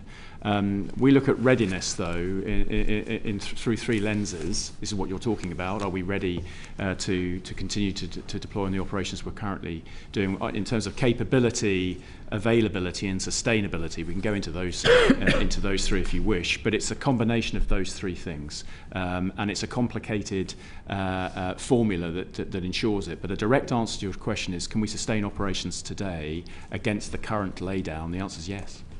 Okay. I mean, if I may just come in, so we've talked quite a bit in this hearing about recruitment and retention. I think to get to the heart of your question, one of the other important metrics that we track is whether personnel are medically fit to deploy.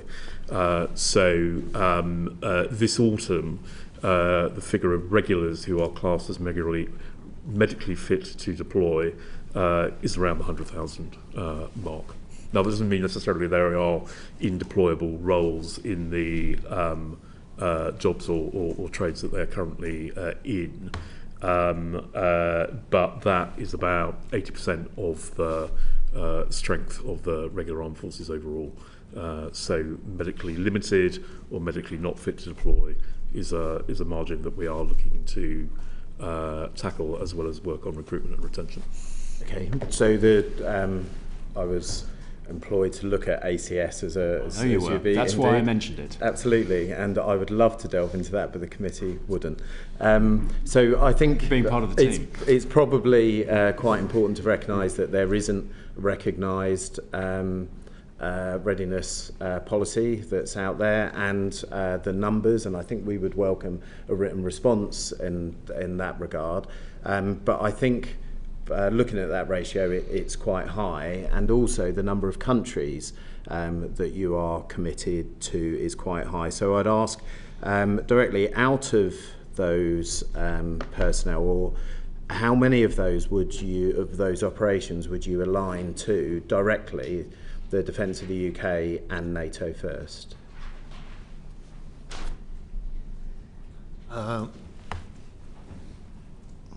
No, look, I'm hesitating only because those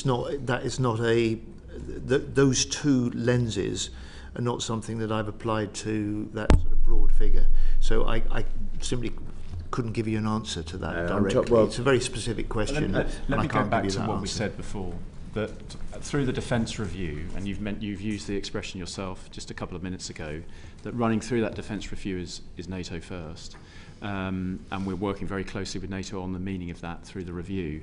But there are other things that the nation has to commit to as well, whether it be in support of the homeland, whether it be broader global operations that you've deployed on yourself, or whether it be, as I mentioned, fighting in the grey zone. So I don't think it would be easy for us to do a defence review and just target those areas associated with NATO. But unfortunately, as you well know, the strategic landscape is much more complicated than that. No, and there's also a really important element of, if you like, military to military relationships and defence role in diplomacy, and the exercise of UK interests and influence around the world. But those things aren't necessarily owned by your department, and those costs should maybe fall outside of the department. What I'm trying to kind of highlight is what was in the readiness for war paper, that is the hollowing out. It's been mentioned in here a number of times, so we know that part of the force which is committed to, you've assured us that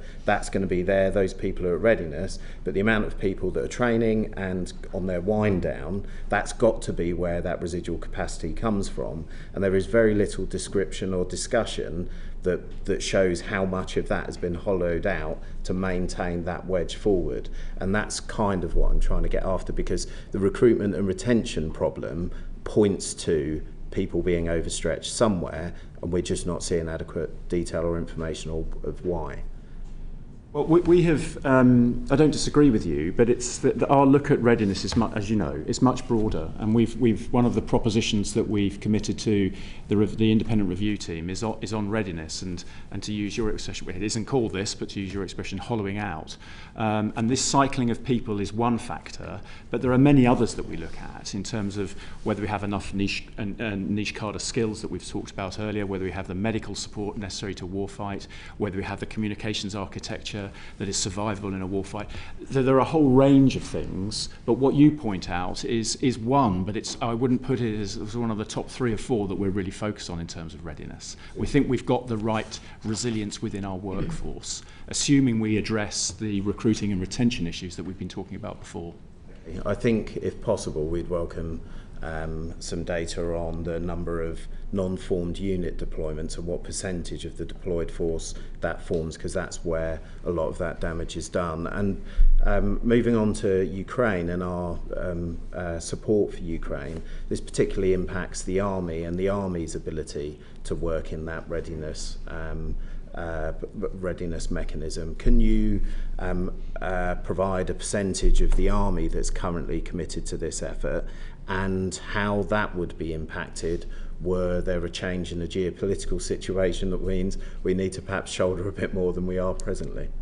You were talking about Interflex, I assume. So again, I haven't got a percentage for you, but you raise a good point that through and we've got this, through the Defence Review and through the independent team reporting to the Secretary of State, we've got to provide them advice on our future commitment to Ukraine, which is clearly ironclad, how much of that is going to be force driving. So in other words, the structure of the armed forces, not just the Army, but across all the services, how much of that would be dedicated to an enduring campaign in Ukraine, as opposed to then conducting these operations in addition to other commitments they have. That process, and the point you raise, is something we've absolutely identified, and we need to give advice through the SDR. Okay, in the round, and I'm conscious that we have other things to go, I'm applauding the honesty that brought out highlighting a whole load of equipment programs that should have gone a long time ago, and I would just like to investigate how much honesty we feel that the military has in terms of toning down what it's doing so that it can develop the capacity to be able to build the resilient plan that the Defence Secretary would like to see in SDR. Well, that we need to, and we are, central to deterring major state-on-state aggression is a robust and frequent and regular, at the right level, exercise program, both individually and collectively, up to the various collective training levels, up to collective training level 5.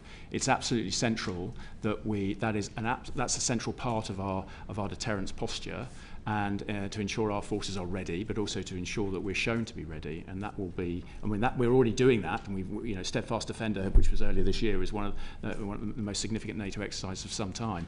We will always be able to commit to that. Secretary of State, would you like to see perhaps less of your resources being reused for Foreign and Commonwealth Office defence engagement so that they can focus on the stuff that only the military can do?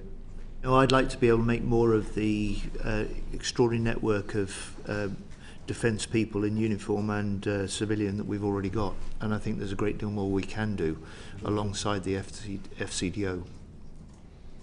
Sorry, Chair, can I just come in on this really important point that General McGowan made about whether our support to Ukraine becomes force driving in the SDSR, because we have seen some evidence that the training that we have been providing Ukrainian forces is falling short because we can't replicate the combat conditions in Ukraine, specifically the utility of mass small drones. And there's also an issue over we can't dig Soviet trench systems on Salisbury Plain, apparently. That was a point made to us by a delegation of Ukrainian MPs when they met up with the Defence Committee members as well, along with other concerns, which I have relayed to the Secretary of State in the Chamber. But yes, a response to that would be much appreciated. We'd be really keen to see that and respond to it. Yeah. That's great feedback. We have actually shifted over 165,000 tonnes of earth to dig trenches for Interflex, which is not a bad start. But I take the point. If you're getting feedback that we're falling short, we want to meet that challenge. I'm sure committee members will do that. I believe Mike Martin wanted to come in briefly there as well. Really quickly on this global deployments, and I think this clear and present danger from Russia versus global expeditionary military is one of the big questions that clearly the SDR is grappling with. But in the light of that clear and present danger, and in the light of the changed strategic context because of the US election, do you still think it's appropriate that the carrier strike group spends 4 to 5 months on the other side of the world next year? I think there's a great deal of potential value in the carrier strike group undertaking this tour. There is military and exercising advantage. There is alliance building and consolidating advantage. There is economic and diplomatic advantage as long as we plan it properly.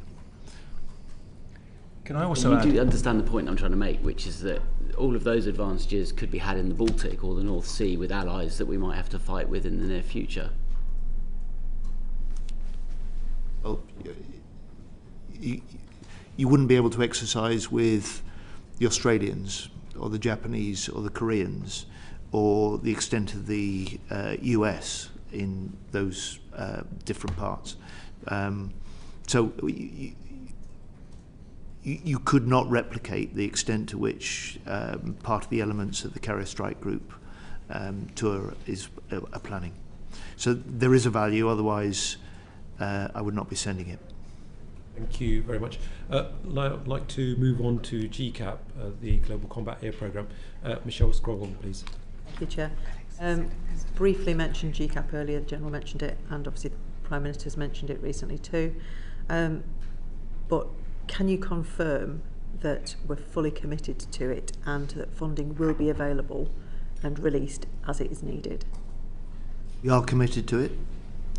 It's a really important programme. General Robb has underlined that. The Prime Minister has said we're committed to this. Clearly we've got the Strategic Defence Review underway, but I've made it my one of the areas of my major focus in 4 months in this job to maintain the momentum in that programme. A number of meetings with my Italian and Japanese counterparts. And the areas that I've been most concerned to maintain the momentum has been the completion of and passage of the treaties through all three parliaments in order that we can set up the joint governmental office, which we've been able to confirm this week we will do before Christmas, and that'll be in Reading. And to maintain the work with the three leading companies to set up a formal joint venture. That I expect to be in place before Christmas as well. These are the foundations which are innovative, and they are they're essential foundations, but they're also the hallmarks, I think, of a programme that is maintaining momentum and therefore the best chance of successful delivery. And that's been a concern, especially for the Japanese as well as the Italians as well, and mine. So yes to the commitment, yes to the momentum, yes to the importance of this as long term, both to meet the emerging threats and technologies that we can see in the mid and late 2030s, but also, as General Robb I think put it, it's fundamental to our industrial base in this country and to maintaining what has been for decades, which is a world-leading global air combat capability and technologies in Britain. And you mentioned earlier about the retaining those capabilities, the industry base and the staffing. Where does Typhoon fall into that category? And your thoughts on GCAP going forward? Well, perhaps General McGowan can talk about Typhoon from a military capability point of view, from an industrial point of view. It's an essential part of a thriving, flourishing and very productive industrial base that we've got in this country. And really important that we do our bit to make sure, as ministers and as the UK government, that we're able to secure fresh orders for Typhoons to keep that base going. And as it happens, I was in both Turkey and Saudi Arabia last week. I met both defence ministers, and the opportunity for those countries to take advantage of Typhoons was a significant part of our discussions. Well, as you know, Typhoon is, GCAP replaces Typhoon. The industrial hinterland, if you will, that are matched between Typhoon and GCAP, from British Aerospace to MBDA to Leonardo to Rolls-Royce, etc. As you know, we are retiring our Tranche 1 Typhoons in 2027, but we are spending a significant amount of money to increase the capability of the Tranche 2s and 3s, which will make them world leading, even though they're fourth generation.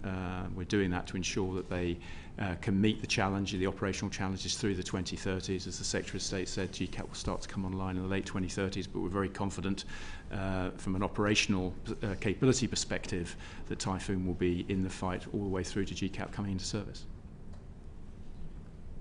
Thank you very much. Just going back to the US Secretary of State. We're going back to? Going back to the US, if I may.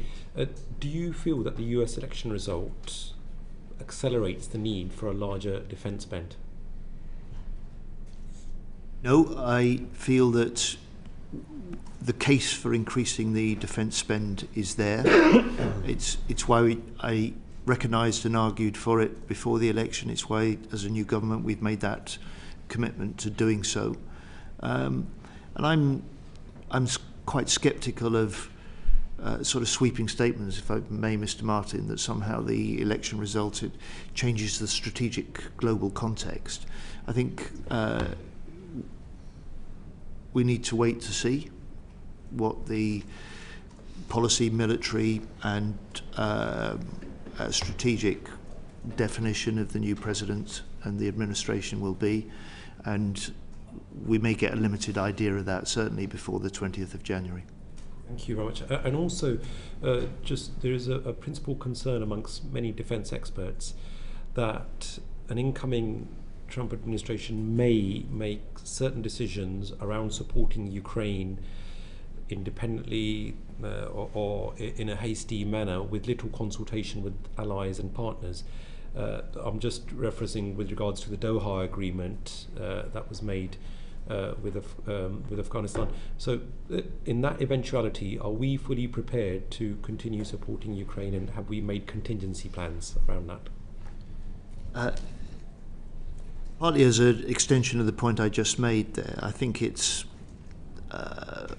not productive to try and talk in hypotheticals until we're clear about the approach the new administration may want to take on a number of fronts, including on Ukraine. But I and this as a government are very clear, as we've done this from day one, and I was in Odessa on day 2 in this job with President Zelensky, confirming that from that point on we were stepping up support, which we're continuing to do. Look, our job is to, in my view, is to rally allies as best we can, but also to continue the proud leadership the UK has had from the outset of the Russian invasion, of leading support for Ukraine and making sure that, particularly in this period where Ukraine is under significant pressure, that we do everything that we can to ensure they're in over the next 2 to 3 months, that they are successful on the battlefield, and capable of withstanding the Russian pressure, so that if President Zelensky and the Ukrainians decide there is a point at some point that they want to start the talking, our job will be to support them in any of the negotiations, just as it is with the fighting. I believe my colleague Alex Baker wanted to come in briefly on this. So, from everything we know and everything that you've told us today, the current threat is quite sobering. You touched in your opening piece around some of the work you're doing to, make sure that Parliament understands the situation we are in. What is your plan in terms of having that conversation with the great British public? There is certainly, obviously, a role for government and a particular responsibility for the Defence Secretary, but I think our Parliament on all sides has a role, for instance, in Ukraine, to help people see as clearly as possible a number of things. First, that the Ukrainians are fighting for their sovereignty and their right to territorial integrity, and they have that right under the United Nations Charter. But they're also fighting for the same values that we stand for: individual freedom, long-term peace, and as a country a right to decide their own future. The second thing I think that it's important that we help people see clearly is that if Putin prevails in Ukraine, he's not going to stop there. And so for us in the UK, the first line of defence of the UK starts in Ukraine. The third thing I think is that it's a good example where, in this day and age, the strength of our allies matter, and perhaps matter more than they've ever done.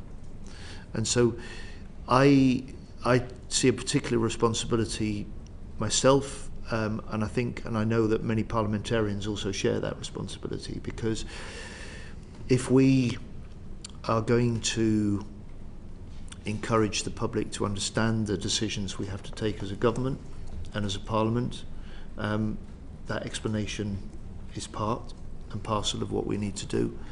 And if on Ukraine we want the British public to maintain the extraordinary level of hospitality and support they've demonstrated to Ukrainians that are in the UK and to Ukraine as a country, that is not something we take for granted, and unless we nurture it, we could see it wither. We've seen this in other countries where Ukraine starts to become a matter of public criticism, or Ukraine and support for Ukraine starts to become a matter of party political argument.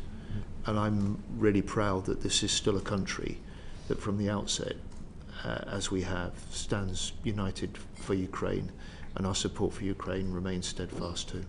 Thank you very much, Secretary of State. And finally, may I request, with respect to the Armed Forces Commissioner, and this was deliberated upon within the Chamber, if a written response to our committee's concerns with a response to that letter, if that could be forthcoming, that would be greatly appreciated as well, so that we could have that on the record with respect to the Armed Forces Commissioner Bill. And on time, I would like to convey my gratitude to fellow committee members who, despite various questions, almost in terms of military discipline, we've managed to finish on time. I was getting worried halfway through the session as to whether that would be happening. But thank you also very much, Secretary of State, to your good self, to Mr. Williams and General McGowan, for your time, your valuable time, as well as your valuable input. I'm sure that those within the wider defence community and the country would have been very, very grateful to hear those responses. And thank you for appearing before the committee, and I look forward to our future interactions. Order, order.